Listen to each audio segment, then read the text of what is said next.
Hello friends, आप देख रहे हैं अपने YouTube channel online study point में। दोस्तों मैं आजाद चौहान आप सभी का बहुत बहुत स्वागत करता हूं।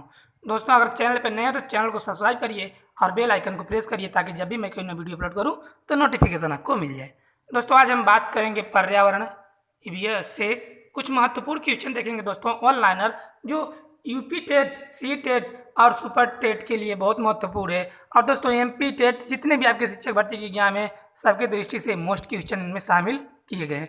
प्यारे साथियों आज हम बात करेंगे दोस्तों, इस चैनल पे आपके सिलेक्शन से बात होगी, ठीक है। सिलेक्शन से रिलेटेड कुछ अलग बात नहीं होगी। मैं चाहता हूं जो भी भाई बहन शिक्षक भर्ती की तैयारी कर रहे हैं, मेरे तरफ से पूरा एफर्ट रहेगा कि उनकी नौकरी लग जाए, ठीक है। प्यारे साथियों मैं यही उम्मीद करूंगा कि जितने भी मेरे भाई बहन तैयारी कर रहे हैं सबका सिलेक्शन हो जाए। दोस्तों पढ़िए ऐसे कि क्वेश्चन जो एग्जाम में बनते हैं, ठीक है ना प्यारे साथियों। चलिए ज़्यादा बातें नहीं करेंगे दोस्तों, वीडियो बड़ी नहीं करना चाहता हूँ। चलिए क्वेश्चन स्टार्ट करते हैं। वन लाइनर है। चलिए वीडियो अच्छा लगेगा प्यारे साथियों, वीडियो अंत तक देखना, पेपर और पेन लेके बैठना है। मैं बार बार कहता हूँ पेपर और पेन लेके बैठना, केवल कथा मत सुनना प्यारे साथियों, ठीक है। चलिएगा नोट करते हुए चलना प्यारे साथियों। एग्जाम से पहले आपको रिवीजन करके देना है, उसके बाद आप बताना कि आपका 100+ रिजल्ट बना कि नहीं बना। बनेगा, मैं कहता हूँ बनेगा आपका रिजल्ट। चलिए पहला क्वेश्चन आप किसी पे नोट करिएगा कि मरुस्थलीकरण में पर्यावरण होता है, तो दोस्तों असंतुलित होता है। अगला चलेंगे, सभी very very most important question है प्यारे साथियों। चलिए पर्यावरणीय संरक्षण का अभिप्राय है, तो इसका अभिप्राय प्राकृतिक संसाधनों का संरक्षण से है। अगला क्वेश्चन प्यारे साथियों, पर्यावरण का प्रत्येक भाग कहलाता है तो पारिस्थितिकी कारक कहलाता है। एग्जाम में आपसे पूछेगा, जब भी पूछेगा कि पर्यावरण का प्रत्येक भाग क्या कहलाता है, तो पारिस्थितिकी कारक कहलाता है। गलत नहीं करना है प्यारे साथियों। चलिए अगला क्वेश्चन आपकी स्क्रीन पर, पारिस्थितिकी तंत्र किससे मिलकर बनता है, तो दोस्तों जीवी समुदाय और उनके निर्जीवी घटक से मिलकर पारिस्थितिकी तंत्र बनता है। अगला चलेंगे प्यारे साथियों। दोस्तों 50 क्वेश्चन शामिल किए गए हैं जो कि मोस्ट इंपोर्टेंट है। पारिस्थितिकी विज्ञान केंद्र कहाँ स्थित है, तो पुणे में स्थित है। गलत नहीं करना है, मैं बार बार कहता हूँ आपसे, एग्जाम में गलत नहीं करके आना है, 100+ करना है प्यारे साथियों। आपको इस बार तो पास करना ही है। चलिए डार्विन का उत्विकास सिद्धांत आधारित है, तो उत्परिवर्तन पर आधारित है। अगला क्वेश्चन देखेंगे। अगला क्वेश्चन प्यारे साथियों, पारिस्थितिकम शब्द को परिभाषित करने वाले पर्यावरणविद कौन है, तो अर्नेस्ट हैकेल है। कौन है? Ernest Haeckel. जब भी पूछेगा पारिस्थितिकी शब्द को परिभाषित करने वाले पर्यावरणविद कौन है, तो अर्नेस्ट हैकेल। अगला चलते हैं कि भारत में वनस्पति एवं जंतुओं की सर्वाधिक विविधता कहाँ पाई जाती है, तो पश्चिमी घाट में पाई जाती है। दोस्तों इससे बाहर कुछ नहीं पूछे जाएंगे, मैं जितना करा रहा हूँ बस उतना ही पढ़िए, ज़्यादा पढ़ने की कोई जरूरत नहीं है। मैं इतना पढ़ा दूंगा प्यारे साथियों, उससे बाहर एक भी क्वेश्चन आपसे पूछेगा भी नहीं। चलिए आवास के जैविक घटक है समस्त जीव। दोस्तों अगर PDF फाइल आपको चाहिए ना, तो आप टेलीग्राम से जुड़ जाइए, मेरे सर्च करिए ऑनलाइन स्टडी पॉइंट, और वहाँ पे सभी PDF आपको प्रोवाइड करा जाएगी बिल्कुल फ्री प्यारे साथियों।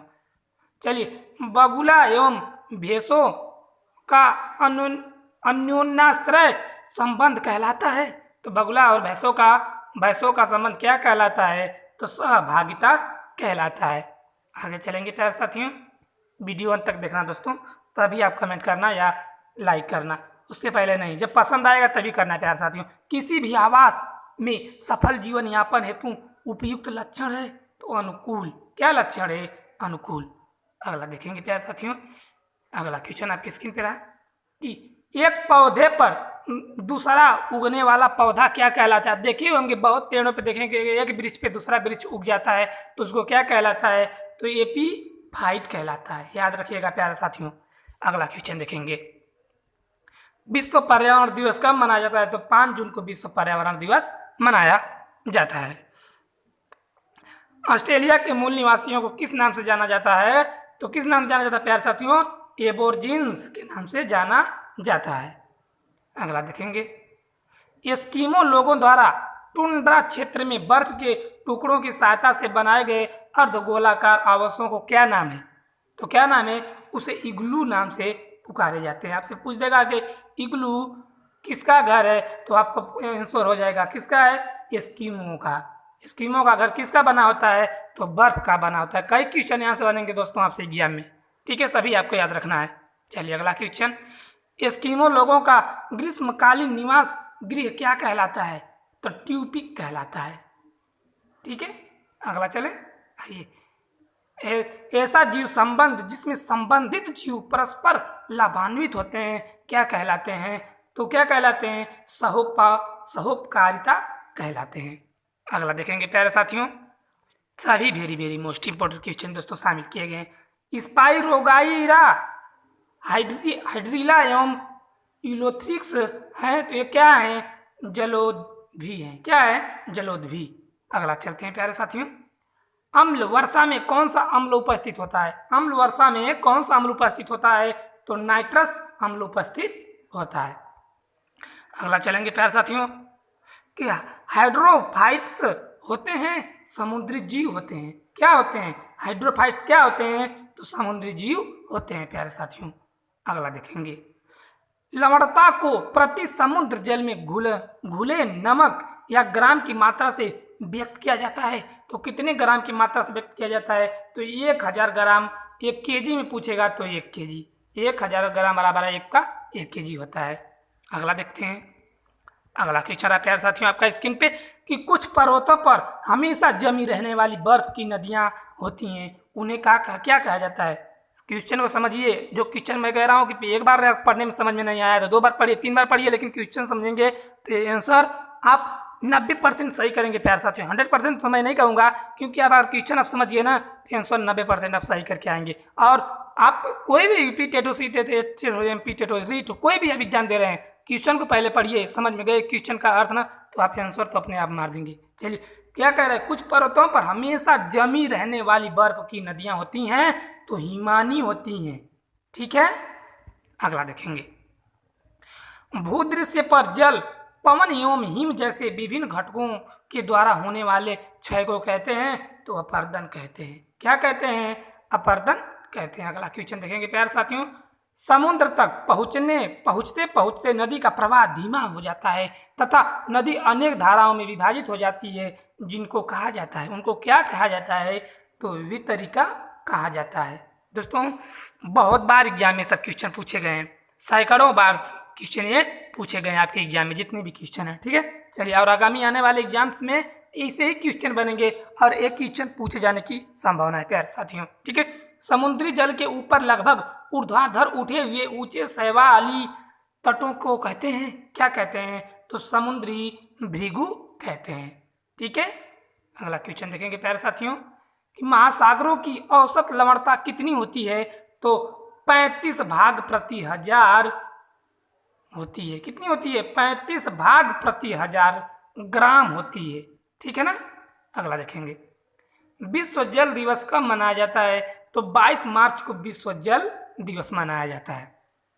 अगला क्वेश्चन प्यारे साथियों, पूर्णिमा एवं अमावस्या के दिनों में सूर्य, चंद्रमा एवं पृथ्वी तीनों एक सीध में होते हैं। इस समय सबसे ऊंचे ज्वार उठते हैं, तो ज्वार को क्या कहते हैं दोस्तों? तो बृहत ज्वार कहते हैं। जब सूर्य, चंद्रमा एवं पृथ्वी तीनों एक सीध में होते हैं तो कौन सा ज्वार आता है? तो बृहत ज्वार आता है।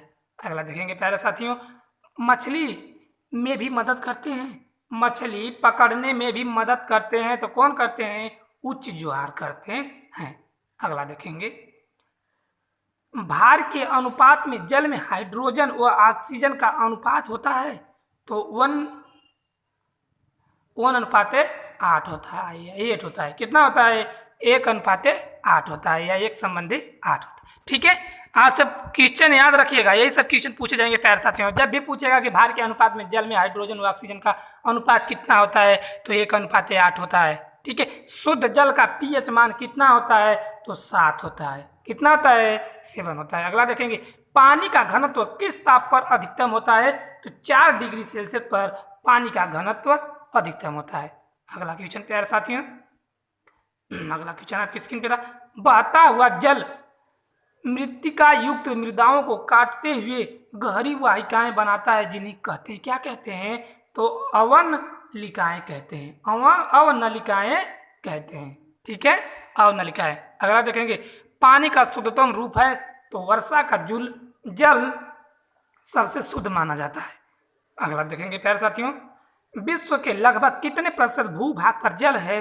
तो 71%। कितने? 71% भूभाग पर जल पाया जाता है। अगला क्वेश्चन देखेंगे, मृत सागर क्या है? तो दोस्तों मृत सागर ऐसा सागर है जो सभी महासागरों व सागरों से ज्यादा नमकीन है या खारा है। ठीक है, अगला क्वेश्चन, पोटेशियम परमैंगनेट जल को बना देता है? तो कीटाणु रहित बना देता है, शुद्ध बना देता है। ठीक है, कीटाणु पानी में से कीटाणु को अलग कर देता है। चलिए, पक्षी अपनी गर्दन बहुत हिलाते हैं, इसका क्या कारण है? आप देखते हैं कि पक्षी अपना गर्दन इधर उधर हिलाते रहते हैं, तो इसका क्या कारण है? तो दोस्तों इसका कारण है पक्षियों की आंखों की पुतली घूम नहीं सकती है। जो पक्षियों की आंखों की पुतली होती है वो घूम नहीं सकती है, वो इसलिए गर्दन इधर उधर हिलाते रहते हैं। आपकी आंखें तो इधर उधर पुतली घूमती है तो इधर उधर देख सकते हैं, ऐसे एक ही साइड से कनखिया उसे बोलते हैं ना। चलिए चलिए अगला क्वेश्चन है प्यारे साथियों, बिहार राज्य में लोगों के लिए मधुमक्खी पालन शुरू करने की सबसे अच्छी अवधि कौन सी होती है? तो अक्टूबर से दिसंबर के बीच।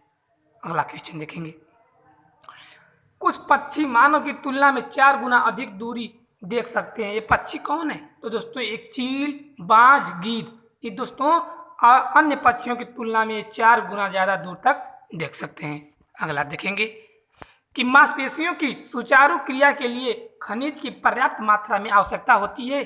तो लव और आयोडीन की आवश्यकता होती है। दोस्तों सभी वेरी मोस्ट इंपॉर्टेंट क्वेश्चन है आपके एग्जाम में प्यारे साथियों, ऐसे ही क्वेश्चन बनेंगे। मैं कह रहा हूँ कि मैं जितना पढ़ रहे हैं दोस्तों, आपको मॉक टेस्ट प्रैक्टिस से इतने हम करा देंगे ना कि आप, मैं बार बार कहता हूँ, मैं ज़्यादा नहीं कहूँगा क्योंकि आपकी मेहनत के ऊपर डिपेंड करेगा। हाँ, लेकिन इतना कहूँगा कि आप 100% आराम से नंबर लाएंगे और सी टेट चाहे पी टेट जो भी हो, प्री एग्जाम आप क्वालिफाई करेंगे प्यारे साथियों, और आप सुपर टेट में जाएंगे। फिर आपकी यही अच्छी तैयारी रहेगी तो आप सुपर टेट भी क्वालिफाई करेंगे। और आप, मैं यही कहूँगा आपके लिए, यही मनोकामना कामना करूँगा कि सभी जो जितने भाई मेरे बहन हैं सभी का सिलेक्शन हो जाए। चलिए क्वेश्चन देखते हैं प्यारे साथियों कि 45 का है, पकाने से पहले चावल को अधिक मात्रा वाली पानी से कई बार धोने से क्या नष्ट हो जाते हैं? तो सतही प्रोटीन दोस्तों नष्ट हो जाते हैं। अगला देखेंगे, ये कई तरह की फसल बार बार उगाने और बहुत से रसायनों का उपयोग करने से मृदा पर क्या प्रभाव पड़ता है? तो बंजर हो जाती है दोस्तों। तो आप ऐसा करिएगा, आपकी जो घर की भूमि होगी आप उस पर एक ही फसल बार बार मत उगा जाइएगा, नहीं तो वो बंजर हो सकती है। कभी गेहूं बो दिए तो कभी धान, कभी सरसों, मतलब बदल बदल के। ठीक है, अगला देखते हैं। चलिए, भोजन से हम ऊर्जा प्राप्त होती है, इस ऊर्जा के लिए मुख्य रूप से भोजन का कौन सा अवयव उत्तरदायी होता है? तो वसा जो है वही उत्तरदायी होता है। अगला देखेंगे प्यारे साथियों, अगला क्वेश्चन रहा कि दूध को पीने से पहले उबाल लेना चाहिए क्योंकि उबालने से बहुत से रोगाणु नष्ट हो जाते हैं। ठीक है, और आपको नुकसान नहीं करता है। चलिए, विटामिन बी वन है प्यारे साथियों, B1 की कमी से होने वाले रोग बेरी का प्रमुख लक्षण क्या है? तो अस्थियों का मुलायम होकर मुड़ जाना। क्या है? अस्थियों का मुलायम होकर मुड़ जाना। अगला देखेंगे, विटामिन सी का रासायनिक नाम क्या है? विटामिन सी का रासायनिक नाम क्या है? एस्कॉर्बिक एसिड या एस्कॉर्बिक अम्ल। ठीक है, अगला देखेंगे, अन्न समुद्र स्रोत होता है? अन्न समुद्र स्रोत होता है? तो दोस्तों स्टार्च के, जब भी पूछेगा कि अन्न समुद्र स्रोत होता है तो किसके होता है? स्टार्च के। आपका आंसर हमेशा होना चाहिए प्यारे साथियों। अगला क्वेश्चन है कि अरक्तता किसकी कमी से होती है? तो दोस्तों आयरन की कमी से अरक्तता होती है। अगला क्वेश्चन प्यारे साथियों, चलिए, भोजन का अनिवार्य अवयव है? तो कार्बोहाइड्रेट भोजन का अनिवार्य अवयव है। प्यारे साथियों, वीडियो कैसी रही कमेंट करके बताइएगा। अच्छी लगी वीडियो तो लाइक करना और अपने दोस्तों को शेयर करना, चैनल को सब्सक्राइब कर लेना दोस्तों, और बेल आइकन को प्रेस करना ना भूलिएगा। ठीक है दोस्तों, हम यहाँ दोस्तों के सभी भाई बहन, जितने भाई बहन आप शिक्षक भर्ती की तैयारी कर रहे हैं, मैं यही कोशिश करूँगा, अपने तरफ से पूरी जान लगा दूंगा प्यारे साथियों कि आपका सिलेक्शन हो जाए। ठीक है, बस आपको थोड़ी सी मेहनत करनी पड़ेगी दोस्तों, क्योंकि मैं आपके लिए इतना मेहनत कर सकता हूँ तो आप भी आपको मेहनत करना पड़ेगा। ठीक है, चलिए दोस्तों, मिलेंगे अगली वीडियो में।